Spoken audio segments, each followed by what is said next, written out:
পড়ে শোনাচ্ছি Sherlock Holmes সিরিজের গল্প ম্যাসগ্রেভ রিউচাল। সত্যসন্ধানী শার্লক হোমস সত্যি এক বিচিত্র চরিত্রের মানুষ। ওর স্বভাব চরিত্রে নাগাল পাওয়া দুষ্কর। পোশাক আশাকে রীতিমতো পরিপাটি মানুষ, চিন্তাভাবনাতেও সুশৃঙ্খল, কিন্তু ব্যক্তিগত অভ্যাসটি ছিল খুবই অপরিচ্ছন্ন। তার ঘরময় যেখানে সেখানে কাগজের স্তূপ এবং রাসায়নিক বিশ্লেষণী নানাবিধ সরঞ্জাম। পারস্য দেশের চটির মধ্যে রাখে তামাক, কয়লা রাখার জায়গায় চুরুট, কাঠের ম্যান্টুল পিসে ছুরি দিয়ে গাঁথা থাকে জবাব না দেওয়া চিঠি। হোমস যেন একটা মূর্তিমান অপরিচ্ছন্নতা। এসব গোছগাছ করে রাখার সময় যে পায় না তা নয়, কিন্তু করবে না, কাউকে করতেও দিবে না।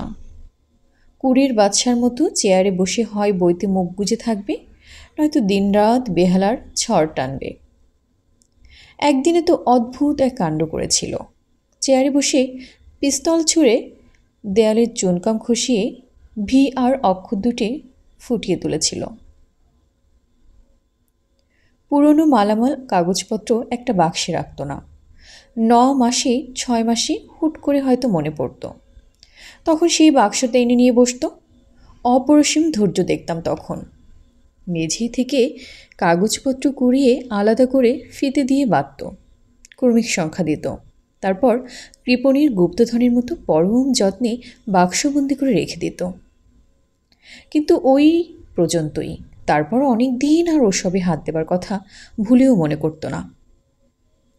একদিন ঘর পরিষ্কারের ব্যাপারে বুঝি একটু বিরক্তি প্রকাশ করেছিলাম, অমনি মুখ গম্ভীর হয়ে গেল। সঙ্গে সঙ্গে শোবার ঘর থেকে পেল্লায় একটা বাক্স হিড় হিড় করে টেনে নিয়ে এলো। কৌতূহলী হয়ে মুখ বাড়ালাম, বললাম, কি আছে ওতে? বাক্সের দালা খুলতে খুলতে বলল, আমার পুরনো সব মালামাল নথিপত্র। একটা বিবরণ যদি শোনাই তাহলে নাওয়া খাওয়া তুমি নিজেও ভুলে যাবে। এই দেখো।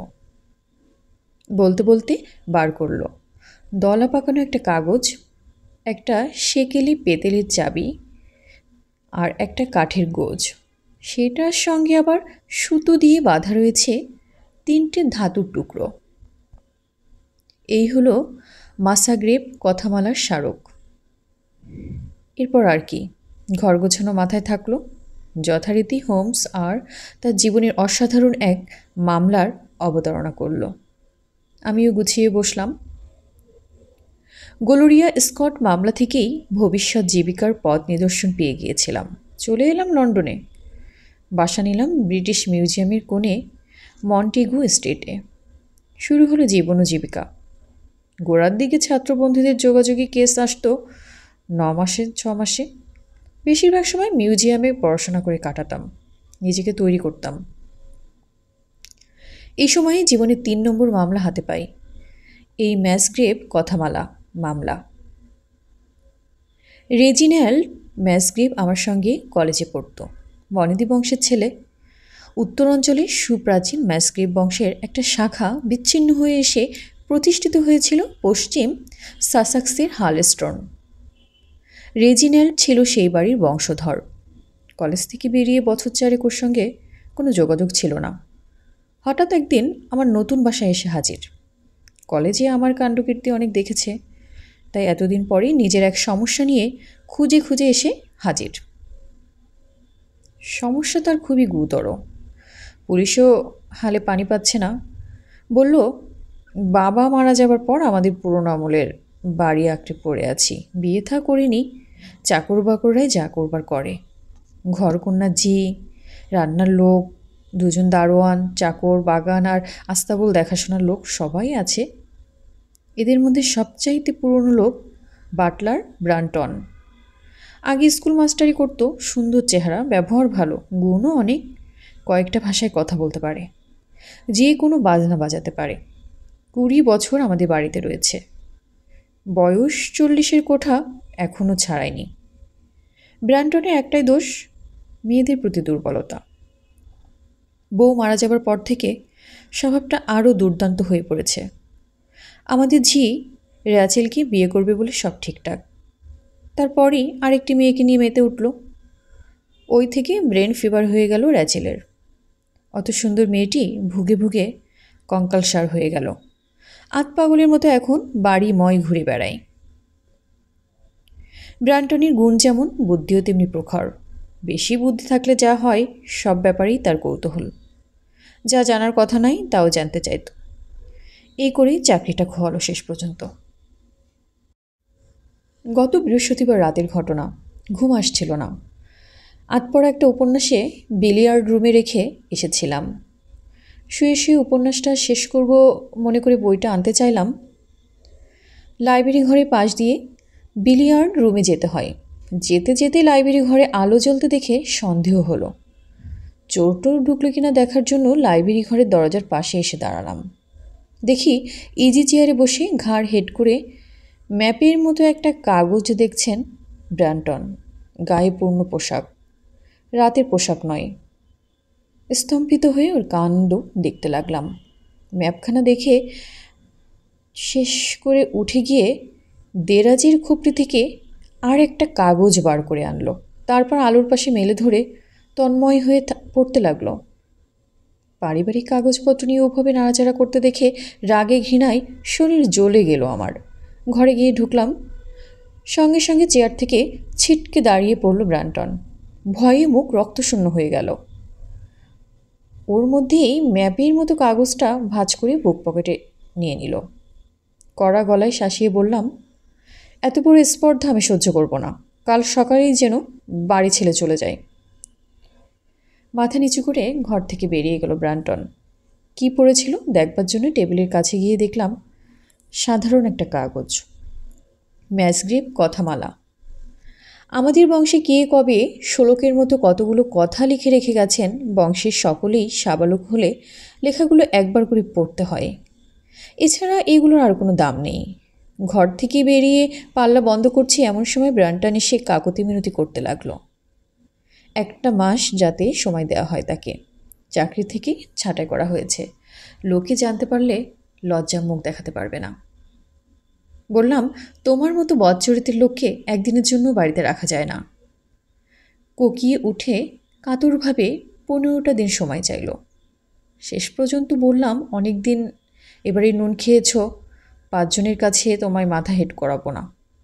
বলছো যখন 7 দিন সময় দিলাম। আর কথা বাড়ালো না, মাথা নিচু করে চলে গেল। এরপর 2 দিন যথারীতি মুখ বুঝে কাজ করে গেল। আমিও কাউকে কিছু ভাঙালাম না।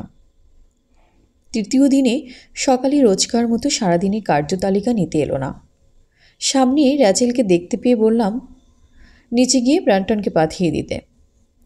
ফ্যাকাশে মুখ করে র্যাচেল ফ্যালফাল করে আমার দিকে কিছুক্ষণ তাকিয়ে রইল। তারপর পাগলের মতো হাসতে হাসতে বলল, ব্রান্টন তো নেই, চলে গেছে। কোথায় গেছে বলতে পারল না র্যাচেল। হাউ হাউ করে কাঁদতে কাঁদতে বেহুশ হয়ে গেল। লোকজন ডেকে ওকে ঘরে পাঠিয়ে দিয়ে গেলাম ব্রান্টনের ঘরে। দেখলাম রাতে বিছানায় শোয়নি, কিন্তু কালো স্যুট পরে বেরিয়েছে। ঘরে জুতো পরে আছে, চটি পরে বেরিয়েছে। ঘরের জানালা বন্ধ। টাকা পয়সা, ঘড়ি, জামাকাপড় সবই যেখানকার যেমন সবই রয়েছে। বাড়ির সর্বত্র ওকে খোঁজা হলো, চিলেকোঠা থেকে পাতাল ঘর পর্যন্ত। কোথাও পাওয়া গেল না। রাত্রে বৃষ্টি হয়েছিল, ভিজে মাটিতে কোথাও পায়ের ছাপও চোখে পড়ল না। রহস্যজনকভাবে যেন উধাও হয়ে গেল লোকটা। বাধ্য হয়ে পুলিশ ডাকলাম। তারাও কোনো হদিস করতে পারল না। সেদিন থেকেই শয্যা নিল র্যাচেল। থেকে থেকে কেবল প্রলাপ বকছে।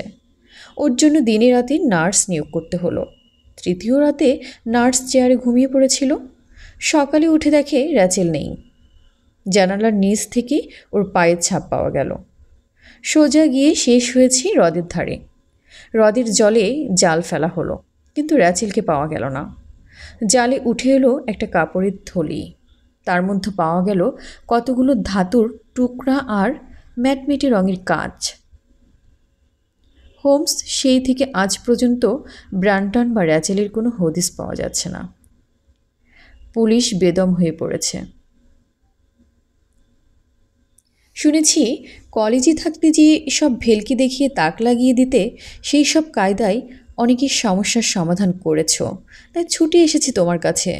আমার মাথায় কিছু আসছে না। তন্ময় হয়ে শুনছিলাম, বললাম, অদ্ভুত কাহিনী তো। হ্যাঁ, অদ্ভুত অন্তর্ধান কাহিনী। বারবারই আমার বিশ্বাস, পুলিশ যেখানেই থই পায় না আমি সেখানে কিছু করতে পারি। কেসটা নিয়ে মেতে উঠলাম। মনে মনে ঘটনাগুলো পরপর সাজিয়ে নিলাম। রাচেলের প্রথমে ভালোবাসত ব্রান্টনকে, পরে তার ব্যবহারের জন্য তাকে সহ্য করতে পারত না। হিস্টেরিয়ার মতো হয়ে গিয়েছিল তার। ব্রান্টন পালিয়ে গেল।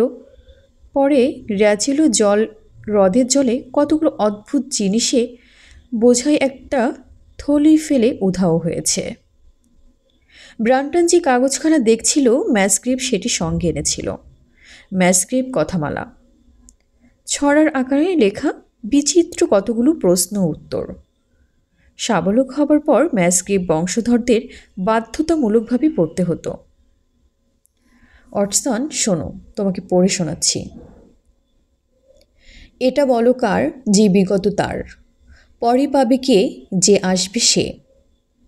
মাসটা তখন বলো তো, প্রথম থেকে ষষ্ঠ। সূর্য রবে কোথায়, ওক গাছের মাথায়। ছায়া রবে কোথায়, এলেম গাছের তলায়। পায়ের মাপ কেমন জানো, উত্তরেতে 10 আর 10, পূবে হবে 5 আর 5, দক্ষিণেতে 2 আর 2, পশ্চিমেতে 1 আর 1। এরপরেতে নিচে, বিনিময়ে পাবে কি, যা আছে সব, আবার কি। লেখাটার মধ্যে কোনো তারিখ নেই। ম্যাসক্রিপ বলল, বানানের ধরন দেখে মনে হচ্ছে ওটা সপ্তদশ শতাব্দীর লেখা। ছড়াটা পড়ে আমার মনে হলো রহস্যের সমাধান এর মধ্যেই রয়েছে। এটা একটা সাংকেতিক লেখা। ব্রান্টন প্রখর বুদ্ধির মানুষ, বিনা কারণে এটা নিয়ে মাথা ঘামায়নি। অর্থ সে উদ্ধার নিশ্চয়ই করতে পেরেছে। বারবার পড়েও যা ম্যাসগ্রেভ বংশের কেউ পারেনি।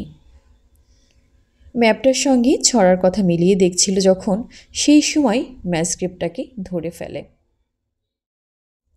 পরদিনই বন্ধুকে নিয়ে হলস্টোন পৌঁছালাম। প্রশস্ত পুরনো আমলের বাড়ি, ইংরেজি এল অক্ষরের মতো। একটা দিক খুবই পুরনো, উপরে লেখা 1607। গুদুমঘর হিসেবে ব্যবহার করা হয় এই দিকটা। আর একটা দিক পরে তৈরি করা হয়েছে, বাড়ির লোকজন সেদিকেই বসবাস করে। বাড়ির সামনে বাগান, বাগানেই পুরনো আমলের প্রকাণ্ড সব গাছ। রথটা বাড়ি থেকে 200 গজ দূরে, বড় রাস্তার ধারে। ম্যাসগ্রেভ কথামালার আজব ছড়াগুলো আমার মাথায় ছিল। সেই মতো একটা সিদ্ধান্ত আগে থেকেই খসড়া করে নিয়েছিলাম। বুঝতে পেরেছিলাম বংশের বুদ্ধিমান কোনো পূর্বপুরুষ হেয়ালির আড়ালে পরম কোনো সত্য গোপন করে রেখেছেন। কোনো বংশধারী এই গুপ্ত সত্য উদ্ঘাটন করতে পারেনি, পেরেছে ব্রান্টন। ছড়ার মানে ধরে ম্যাপও তৈরি করে নিয়েছে। ওক গাছ আর এলেম গাছের মাঝামাঝি কোনো লুকোনো জায়গায় হদিস রয়েছে সেই ম্যাপ। আমাকে খুঁজে বার করতে হবে সেই জায়গাটা। বাড়িতে ঢোকার মুখেই রাস্তার ডান পাশে চোখে পড়ল একটা সুন্দর ওক গাছ। ম্যাসগ্রেভ বলল, বিচিত্র ছড়াটা যখন লেখা হয়, এই গাছ তার চাইতেও পুরনো। নরমানরা ইংল্যান্ড যখন জয় করে, এই গাছ তারও আগেরকার। গাছটার পরিধি 30-23 ফুট। জিজ্ঞেস করলাম, সেই সময়কার কোনো এলেম গাছ বাড়িতে আছে কি না। বলল, একটা গাছ ছিল, 10 বছর আগে বাজ পড়ে পুড়ে গেছে। গুড়িটাও কেটে ফেলা হয়েছে। ওর সঙ্গে গিয়ে জায়গাটা দেখলাম। লক্ষ্য করলাম, বাড়ি থেকে ওক গাছ পর্যন্ত সরলরেখা টানলে মাঝখানে পড়ে এলেম গাছের জায়গাটা। ছড়ার সঙ্গে মিলিয়ে আমার অনুমান সত্য হতে শুরু করলে এভাবে। ম্যাসগ্রেভ হঠাৎ আমাকে অবাক করে দিয়ে বলে উঠল, এলেম গাছটা উচ্চতায় ছিল 64 ফুট।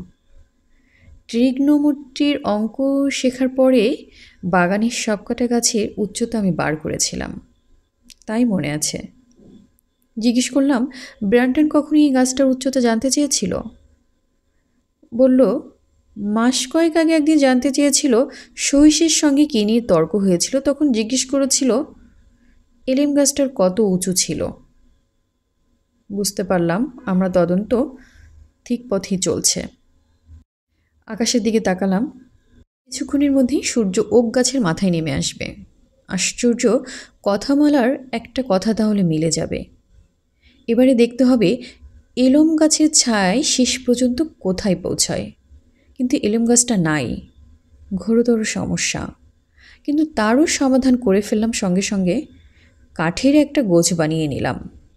ওয়াটসন, তোমার সামনেই এটা রয়েছে। লম্বা দড়ি বাঁধলাম ওটার সঙ্গে। 1 গজ অন্তর গিট দিলাম দড়িতে। এরপর 6 ফুট লম্বা একটা ছিপ নিয়ে চলে এলাম এলেম গাছটা যেখানে ছিল সেখানে। সূর্য তখন ওক গাছের মাথায় ছুঁয়েছে। ছিপটা খাড়া গেঁথে দিলাম মাটিতে।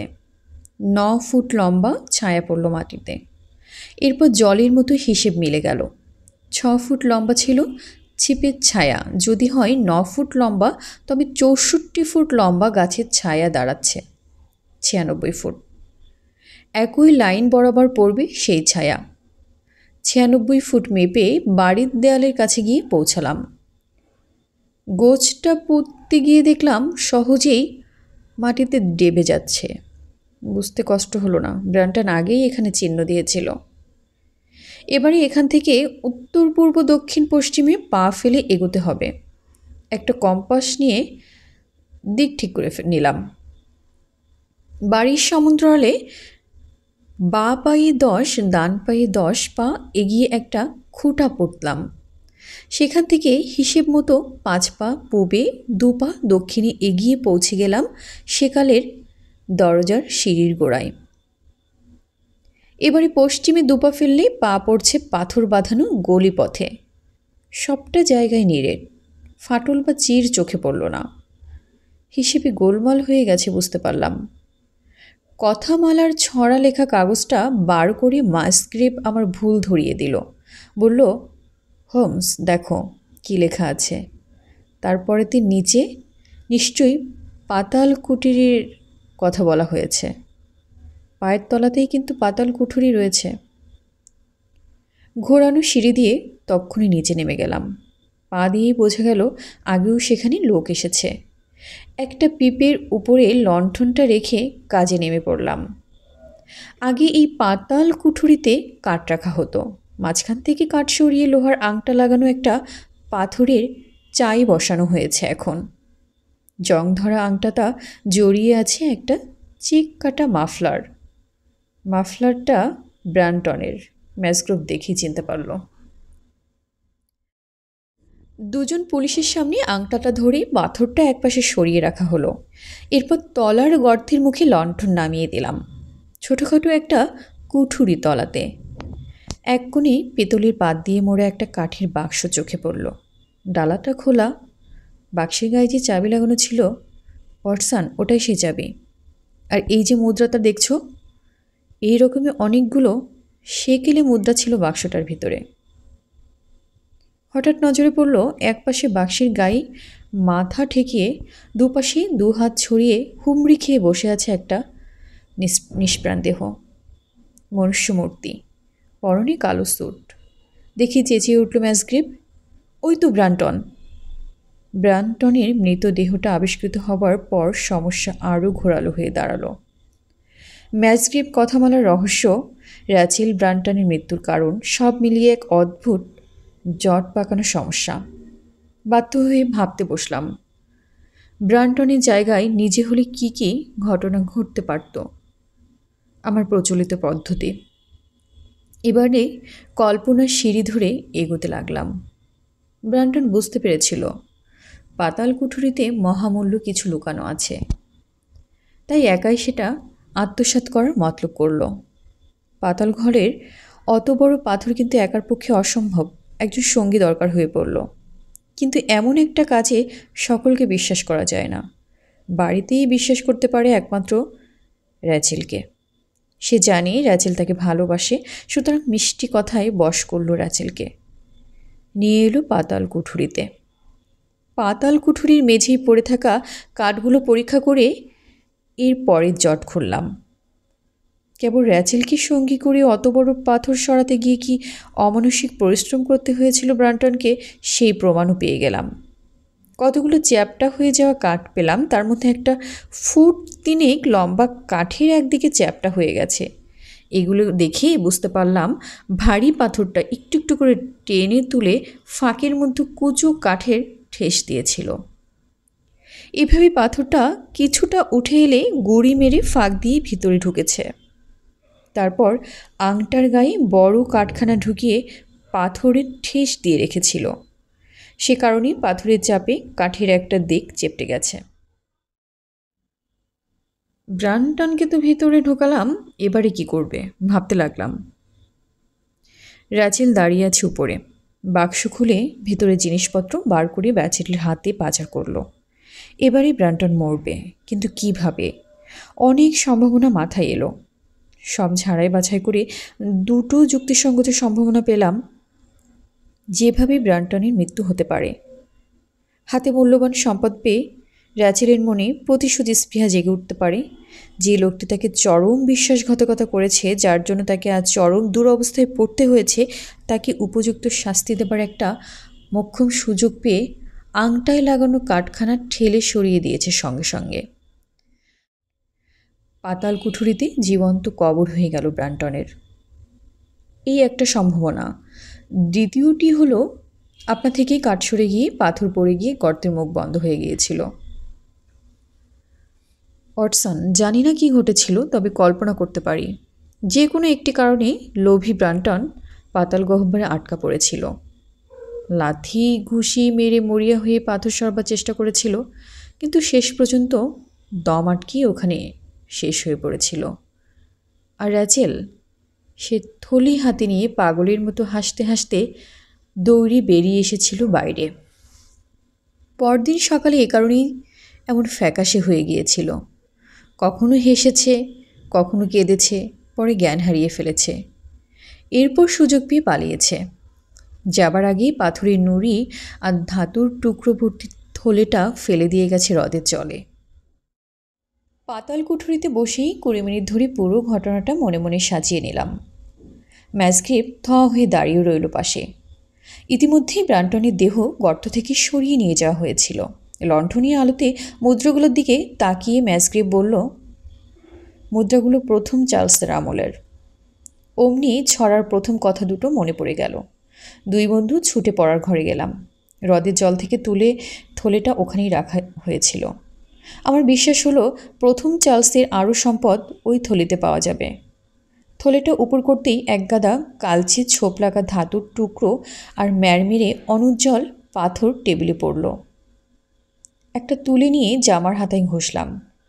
অমনি উপরের ময়লা সরে গিয়ে আগুনের ফুলকির মতো রোশনাই ঠিকরে উঠল। ধাতুর টুকরোগুলো ডাবল বিঙের আকারে তৈরি, কিন্তু বেঁকিয়ে আকার নষ্ট করে দেওয়া হয়েছে। বন্ধুকে বললাম, প্রথম চার্লসের মৃত্যুর পরই ইংল্যান্ডে আধিপত্য ফিরিয়ে আনতে ব্যর্থ হয়েছিল পরের রাজার দল। দেশ ছেড়ে পালিয়ে যাবার আগে নিশ্চয়ই দামি জিনিসপত্র মাটিতে পুঁতে রেখে গিয়েছিল, ভবিষ্যতে ফিরে এসে যাতে ভোগ করতে পারে। ম্যাসগ্রেভ লাফিয়ে উঠল, বলল, আমাদের পূর্বপুরুষ র্যালফ ম্যাসগ্রেভ দ্বিতীয় চার্লসের একান্ত ঘনিষ্ঠ ছিলেন। বললাম, তাহলে তো হিসেব মিলেই গেল। আমাদের সামনে যা পড়ে রয়েছে এগুলো সাধারণ বস্তু ভেব না, ইংল্যান্ডের পুরনো রাজমুকুট। বিস্ময়ে চোখ কপালে উঠে বন্ধুদের।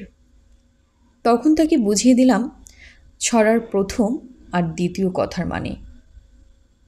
এটা বলো কার, যে বিগত তার, পরে পাবে কে, যে আসবে সে। অর্থাৎ প্রথম চার্লস খুন হয়েছে, মুকুটটা তারই, কিন্তু পরে দ্বিতীয় চার্লসই তো আসবেন, মুকুট মাথায় দেবেন তিনি। এরপর মুকুট কিভাবে হ্রদের জলে পড়ে গিয়েছিল সেই বিবরণ ওকে শোনালাম। সবশেষে বললাম, সম্পত্তিটা দ্বিতীয় চার্লসের পাবার কথা, কিন্তু তিনি সেটা পাননি। কেন পাননি সে জবাব কালের গর্ভে মিশে আছে। যিনি মুকুটের সন্ধান জানতেন তিনি হয়তো দেহ রাখবার আগেই কাউকে বলে যেতে পারেননি, অথবা ভুলে গিয়েছিলেন। তবে কথামালার ছড়ায় ভবিষ্যৎ বংশধরদের জন্য সন্ধান রেখে গিয়েছিলেন কোথায় আছে সেই বহুমূল্য রাজমুকুট। সেই থেকে বংশপরম্পরায় সকলেই পড়ে আসছে কথামালার ছড়া, কিন্তু তার মানে উদ্ধার করতে পারেনি। যে পেরেছিল তার সঙ্গে এ বংশের রক্তধারা কোনো সম্পর্ক ছিল না, কিন্তু শেষ পর্যন্ত অন্যায় কৌতূহলের জন্য বেঘরে প্রাণটা তাকে খোয়াতে হলো। অটসন, এই হলো আমার জীবনের তৃতীয় মামলা, ম্যাজগ্রিভ কথামালার কাহিনী। রাচেল মেয়েটার কি হলো শেষ পর্যন্ত? খবর পাওয়া যায়নি কিছু, হয়তো কোথাও পালিয়ে চলে গেছে। রাজমুকুটটা কিন্তু ম্যাজগ্রিভ অনেক কষ্ট স্বীকার করে হার্লস্টোন প্রাসাদে রাখার অধিকার পেয়েছে। যদি কখনো দেখার ইচ্ছা হয়, গিয়ে আমার নাম করো, তাহলে দেখতে পাবে। অনেক ধন্যবাদ এতক্ষণ আমার সাথে থাকার জন্য। ভালো থাকবেন।